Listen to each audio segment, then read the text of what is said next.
बिस्मिल्लाहिर्रहमानिर्रहीम। अस्सलाम वालेकुम। एक नई रेसिपी के साथ आपको वेलकम करते हैं। आज हम आपके साथ इंतहाई लजीज़ मज़ेदार देगी मटन कढ़ाई बनाने की रेसिपी शेयर कर रहे हैं और ये बिल्कुल रेस्टोरेंट्स जैसी बनकर तैयार होगी। यकीनन ये रेसिपी आपको अच्छी लगेगी।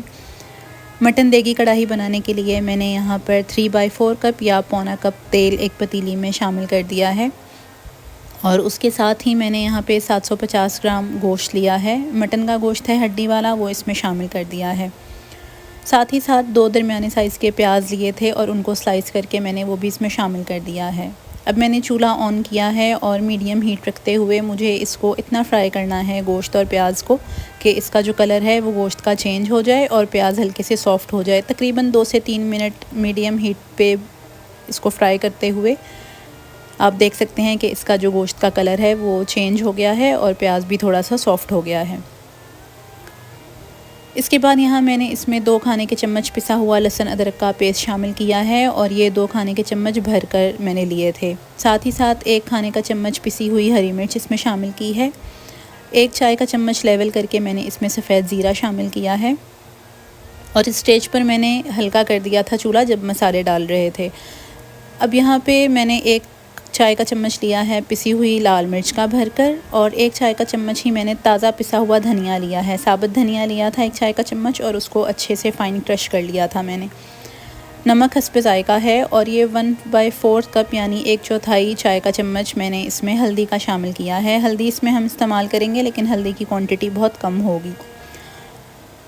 अब लो टू मीडियम हीट रखते हुए मैंने इन तमाम अज्जा के साथ इस गोश्त को अच्छे से मिक्स कर लिया है।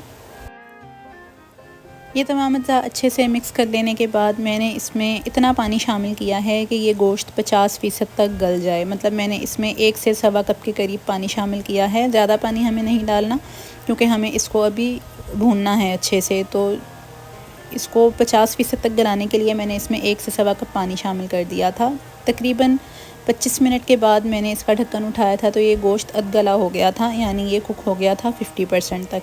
और आप देख सकते हैं कि जो प्याज है वो भी गल गई है। ये अच्छी सी ग्रेवी हमारे पास आ गई है। तमाम मसालों का जो कच्चापन था वो दूर हो गया। अब यहाँ मैंने 4 बड़े टमाटर लिए थे, उनका छिलका उतार दिया था और स्लाइस करके वो टमाटर मैंने इस अधगले गोश्त में शामिल कर दिए हैं। इनको भी एक दफ़ा अच्छे से मिक्स करेंगे और फिर लो हीट पर हम इस गोश्त को मुकम्मल गलने के लिए छोड़ देंगे। मज़ीद 15 से 20 मिनट के बाद हमारे ये टमाटर भी गल जाएंगे और जो गोश्त में कसर रह गई थी वो भी पूरी हो जाएगी। आपको महसूस हो कि गोश्त आपका देर में गलने वाला है तो फिर आप इसमें थोड़ा सा पानी मज़ीद शामिल करके गोश्त को गला सकते हैं। गोश्त और टमाटर की भुनाई करने के बाद मैंने यहाँ पे 1/4 कप या 3 खाने के चम्मच भर के दही इसमें शामिल कर दिया था और दही डालने के बाद मैंने चूल्हा तेज़ कर दिया था और इसकी भुनाई कर ली थी कि ऑयल ऊपर आ जाए। ऑयल ऊपर आ गया तो मैंने इसमें पिसा हुआ गरम मसाला शामिल किया जो कि भर के 1 चाय का चम्मच था।